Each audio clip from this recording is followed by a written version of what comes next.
بسم اللہ الرحمن الرحیم الحمد للہ وکفی وسلام علی عبادہ الذین اصطفی اما بعد اعوذ باللہ من الشیطان الرجیم بسم اللہ الرحمن الرحیم ان للمتقین مفازا وقال فی مقام آخر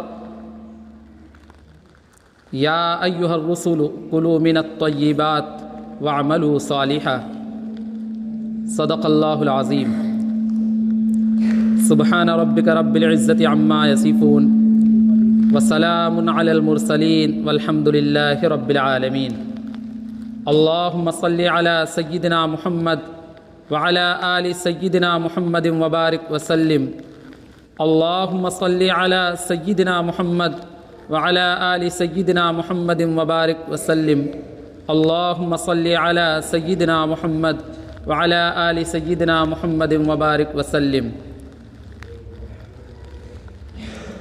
سامعین مکرم اور عزیز طلباء، اللہ تبارک و تعالیٰ کا بے حد احسان، اس کا کرم ہے کہ خالق کائنات نے ہم سب کو ایمان کی دولت سے نوازا ہے۔ اللہ سے دعا ہے کہ اللہ پاک ہم سب کو موت تک ایمان کی قدر کرنے کی توفیق عطا فرمائے۔ ابھی جو خطبے میں قرآن مقدس کی جس آیت کی تلاوت کی گئی، وہ آیت یقین کے متعلق ان کی دنیاوی اور اخروی دونوں کامیابی کا ذکر کرتی ہے۔ چنانچہ اللہ کا ارشاد ان للمتقین مفازا، کامیابی ہے تمام متقیوں کے لیے۔ متقی کون ہیں؟ گزشتہ جمعے میں یہ بات آ چکی، تعریف اس کی کہ جو اللہ کے خوف سے گناہوں کو ترک کر دے اور اللہ کی رضا کی امید رکھتے ہوئے نیک اعمال کرے، وہ متقی ہے۔ اللہ کی خوشنودی کے لیے عمل صالح اور اعمال صالحہ کرنا یہ تقوی ہے۔ اللہ کے خوف اور اس کی پکڑ اور اس کے عذاب سے ڈرتے ہوئے، اس کے قہر و غضب سے ڈرتے ہوئے گناہوں کو ترک کر دینا، معاصی کو ترک کر دینا، اسی کا نام تقوی ہے۔ اب اس کے حصول کے مختلف منازل ہیں، مختلف درجے ہیں، جن میں اول تو یہ کہ وہ معاصی کو ترک کرے۔ اور تقوی کس طرح حاصل ہوتا ہے، اس کے لیے قرآن مقدس خود کہتا ہے کیا؟ یا ایھا الرسل کلوا من الطیبات واعملوا صالحا، اے رسول، اے رسولوں، اے پیغمبروں، تم لوگ پاکیزہ رزق کھاؤ، رزق حلال کھاؤ اور عمل صالح کرو، اعمال صالحہ کرو۔ یہاں پر ایک چیز سمجھنے کی یہ ضرورت ہے کہ اللہ تبارک و تعالیٰ کا یہ خطاب انبیاء سے کیوں ہوا، رسولوں سے کیوں ہوا؟ کیا نعوذ باللہ رسول کوئی مشکوک مال کھاتے تھے؟ نہیں، رسولوں کو مخاطب کر کے امت کو یہ پیغام دیا جا رہا ہے کہ اے لوگوں، اے وہ لوگ جن کے دلوں میں یہ تڑپ ہے، یہ جذبہ ہے کہ ہم رضائے الہی کے مرتکب ہوں، اللہ ہم سے محبت کرے، ہم اللہ کے ہو جائیں، اللہ ہمارا ہو جائے، تو اس کے لیے شرط اول یہ ہے کہ آپ رزق حلال کھائیے، رزق حرام سے اجتناب کیجیے۔ کیوں؟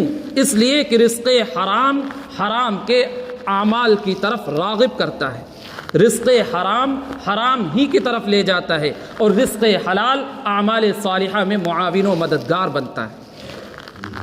بے شمار مقامات ایسے ہیں، احادیث نبویہ آپ اگر پڑھتے جائیں گے، اس میں دیکھتے جائیں گے صحابہ کی زندگی بھری پڑی ہے، وہ رزق حلال کی اس طرح گویا کہ اس طرح ڈھونڈتے تھے، اس طرح کوشش کرتے تھے، کبھی رزق حرام کے قریب نہیں جاتے تھے، اور رزق حرام تو درکنار مشتبہ مال بھی نہیں کھاتے تھے۔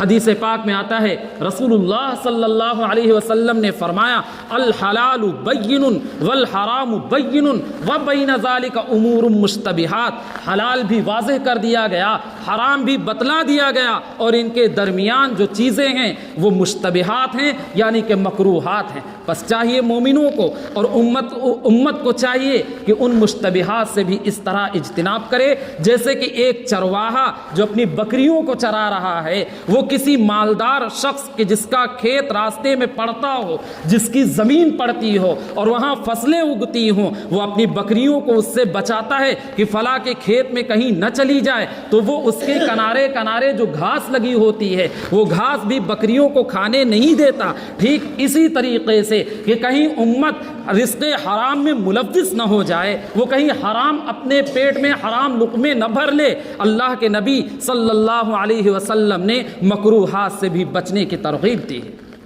وَبَيْنَ ذَلِكَ أُمُورٌ مُشْتَبِهَاتٌ، مکروہات سے بھی اجتناب کیجیے۔ کیوں؟ اس لیے کہ اگر یہ رزق حرام تمہارے پیٹ میں گیا تو تمہارے اعمال صالحہ کو تہس نہس کر کے رکھ دے گا۔ علماء فرماتے ہیں کہ کوئی ایسا شخص کہ جو حرام کھانے والا ہو نیک عمل کر ہی نہیں سکتا، نیک عمل اس سے صادر ہو ہی نہیں سکتا، اور جو شخص رزق حلال کا اپنے آپ کو عادی بنائے، حلال روزی کھائے، وہ حرام کی طرف بڑی مشکل سے جائے گا، وہ حرام کا مرتکب نہیں ہوگا۔ ایک بزرگ بیٹھے ہوئے تھے مسجد میں، وہ دیکھا کہ ایک بوڑھے میاں جنہوں نے مسجد کے ایک دوسرے نمازی کو، چونکہ وہ ہٹ نہیں رہے تو ان سے تھوڑا سا کہا کنارے ہو جائیے، وہ کنارے نہیں ہوئے، اس پر انہیں غصہ آیا اور اس کو ایک مکہ رسید کر دیا۔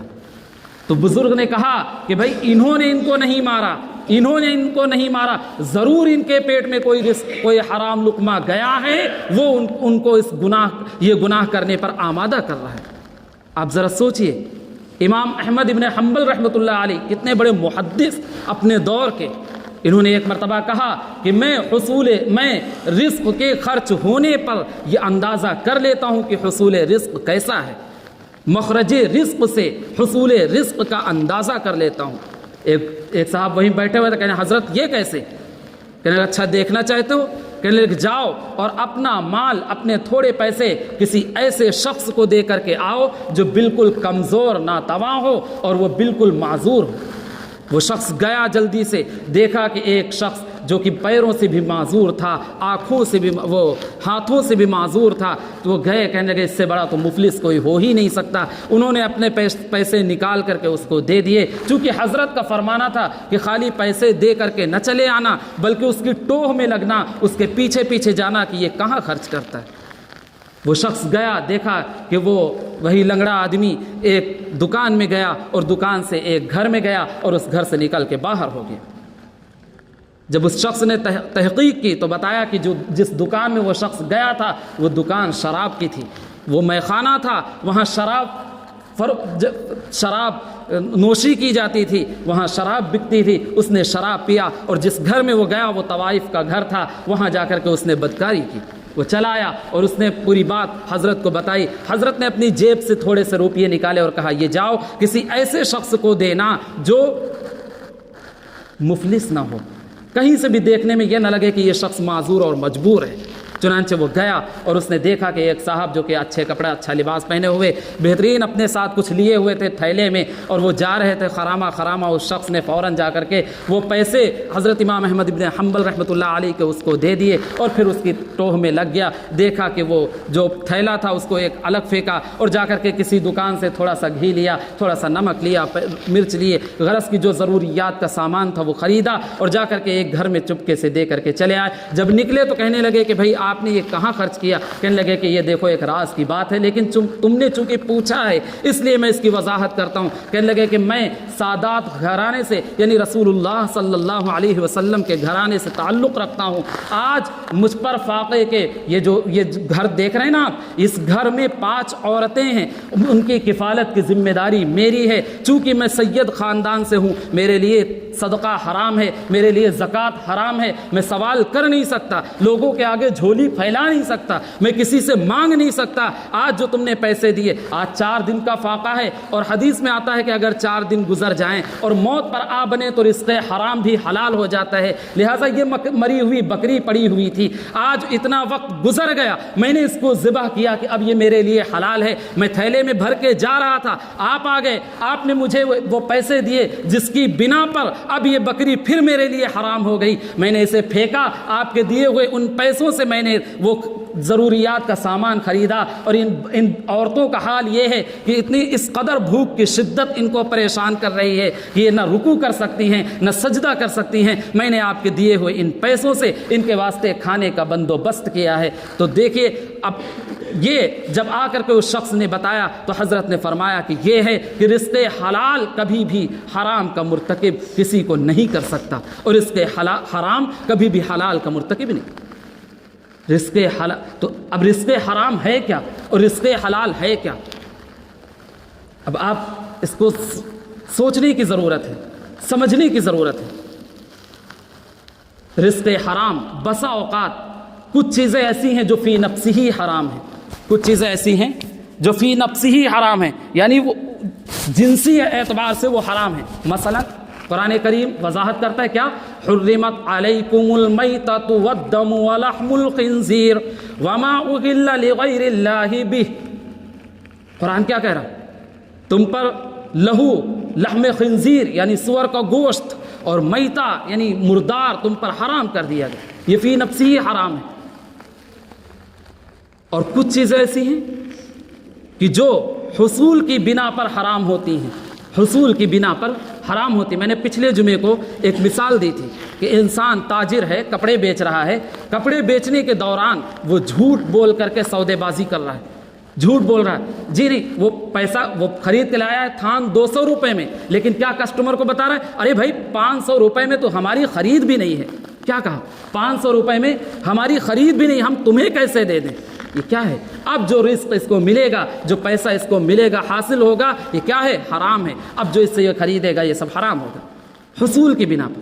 کوئی انسان سودی کاروبار کرتا ہے، سود لین دین کرتا ہے، قسطیں جمع کرتا ہے، اور وہ بیاج پر اس کا لین دین، اس کا کاروبار ہے سود پر، تو یہ سود مل جانے کے وجہ سے اس کا یہ کاروبار حرام ہو گیا، یہ اس کا رزق حرام ہو گیا۔ اب جو یہ رزق کھائے گا، کیا اس سے توقع کی جاتی ہے کہ یہ 5 وقتہ نماز پڑھے گا؟ یہ جمعہ بھی پڑھے گا تو 2 رکعت پڑھ کے بھاگ جائے گا؟ نہیں پڑھے گا۔ کیوں؟ توفیق نہیں ہوگی، توفیق نہیں ہوگی، اس لیے کہ وہ رزق حرام جو پیٹ کے اندر ہے ابال مار رہا ہے۔ یہ کیچڑ، یہ نجاست، یہ غلاظت جو پیٹ میں ہم نے بھر لی ہے، یہ کیا ہے؟ یہ اعمال صالحہ کی طرف راغب نہیں ہونے دیتی۔ کچھ چیزیں ایسی ہیں کہ جو محل کے اعتبار سے مکروہ اور حرام ہوتی ہیں۔ مثلا کوئی شخص مسجد کے اندر پیاز کھا رہا ہے، کوئی شخص مسجد کے اندر لہسن کھا رہا ہے، یا کوئی ایسی بدبودار چیز جس کا استعمال مسجد کے اندر کر رہا ہے، مکروہ تحریمی ہے۔ علماء فرماتے ہیں مکروہ تحریمی یعنی 1 درجہ کم کہ وہ حرام ہو جائے۔ وَبَيْنَ ذَلِكَ أُمُورٌ مُشْتَبِهَاتٌ، کیا ہے؟ الحلال بین والحرام بین وبین ذلک امور مشتبہات۔ ہم مسجد کے اندر آ کر کے گٹکھا کھا رہے ہیں، ہم مسجد کے اندر نازیبا حرکتیں کر رہے ہیں، یہ کیا ہے؟ مکروہ ہے۔ تو یہ چیز انسان کو عمل صالح کرنے پر راغب نہیں کر سکتی، کسی بھی طرح سے اعمال صالحہ کر نہیں سکتا، اس لیے کہ اس کا دل رزق حرام کھانے کی بنا پر سیاہ ہو چکا ہے۔ اور سیاہ قلب کی مثال اللہ کے نبی صلی اللہ علیہ وسلم نے حدیث پاک میں فرمائی کہ جب انسان گناہ کرتا ہے، ایک سیاہ دھبا اس کے دل پہ لگ جاتا ہے، اور پھر جب وہ توبہ کرتا ہے تو وہ دھل جاتا ہے، اور اگر وہ پھر گناہ کرتا ہے دوسرا نقطہ لگتا ہے۔ اس طرح انسان گناہ کرتا رہتا ہے، کرتا رہتا ہے، کرتا رہتا ہے، نتیجہ یہ ہوتا ہے کہ ان معاصی کی بنا پر اس کا قلب بالکل سیاہ ہو جاتا ہے، اور پھر یہ اس کو گناہی کی طرف دعوت دیتا رہتا ہے، گناہی کی طرف اس کو آمادہ کرتا رہتا ہے۔ تو یہ چیزیں ہیں۔ حضرت ابو بکر صدیق رضی اللہ تعالی عنہ نے کوئی مال مشتبہ جو کھا لیا ایک لقمہ، بعد میں پتہ چلا کہ بھئی یہ تو مشتبہ مال ہے، پتہ نہیں کس کا ہے، کیا ہے، صدقے کا مال ہے، کیا ہے، طبیعت ان کی گوارا نہیں کی، اتنے بڑے افضل البشر بعد الانبیاء بالتحقیق امیر المؤمنین، تمام انبیاء کے بعد جن کا مقام و مرتبہ اس روئے زمین پر ہے وہ سیدنا صدیق اکبر ہیں، ان کو کیسے گوارا ہو سکتا تھا کہ کوئی مال مشتبہ میرے پیٹ میں رہے؟ چنانچہ انہوں نے انگلیاں ڈال ڈال کر قے کی، پہلے جا کر کے پانی پیا، پھر الٹی کی، اس قدر پانی پیا کہ الٹی کی، پیٹ کو دبایا، الٹی کی۔ جب ان کو یہ فکر لاحق ہوئی کہ ابھی تک کوئی لقمہ، کوئی جز، کوئی ذرہ ہمارے پیٹ میں مال مشتبہ کا موجود ہے، وہ رزق حرام کا، وہ رزق مشتبہ کا وہ لقمہ ہمارے پیٹ میں، اس کا ذرہ موجود ہے، چنانچہ انہوں نے جب اس سے تشفی نہیں ہوئی تو انہوں نے انگلی ڈال ڈال کر کے پھر قے کی، کیا کیا؟ الٹی کی۔ اس قدر تکلیف ہوئی، کسی نے کہا کہ حضرت آپ اپنے آپ کو اس طرح تکلیف میں ڈال رہے ہیں؟ کہنے لگے کہ اگر مجھے معلوم ہو جاتا کہ یہ ذرہ، یہ ٹکڑا میری جان کے ساتھ نکلے گا، قسم خدا کی صدیق اکبر اپنی جان دے دیتا، لیکن رزق حرام یعنی یہ ذرہ اس اپنے پیٹ سے ضرور نکال دیتا۔ یہ ہے وبال۔ والبلد الطیب یخرج نباته باذن ربه والذی خبث لا یخرج الا نکیدا۔ قرآن صاف کہتا ہے، اور بے شمار اس کی تفصیلات ہیں۔ اگر میں تفسیر میں جانا چاہوں، اگر میں اس کی تفسیر کروں تو گھنٹوں لگ جائیں گے، وقت بھی اتنا کم ہے، اور آپ حضرات آتے بھی کافی دیر سے ہیں۔ تو ایک تو یہ کہ بھائی ہم جلدی آنے کی کوشش کریں، ہم نماز پڑھیں، اللہ سے دعا کریں، اور اللہ سے وہ دعا کریں جو ہم سب کے آقا جناب محمد الرسول اللہ صلی اللہ علیہ وسلم کیا کرتے تھے۔ کیا دعا کرتے تھے؟ اللہم انی اسألک علما نافعا وعملا صالحا ورزقا طیبا، کہ اے اللہ مجھے علم نافع عطا فرما، عمل صالح عطا فرما، اور رزق طیب عطا فرما، پاکیزہ رزق عطا فرما۔ بے شمار اس طرح کے واقعات۔ حضرت امام شافعی رحمۃ اللہ علیہ جب امام مالک رحمۃ اللہ علیہ کے گھر پہ گئے تو خیر لمبا واقعہ ہے، میں کسی اور وقت میں اس واقعے کی تفصیل کو میں آپ کے روبرو رکھوں گا۔ وقت بھی زیادہ ہو چکا ہے، 1:01 ہو چکا ہے، اور جن لوگوں نے سنتیں نہیں پڑھی وہ سنتیں پڑھ لیں، پھر انشاءاللہ نماز ہوگی۔ وآخر دعوانا ان الحمد للہ۔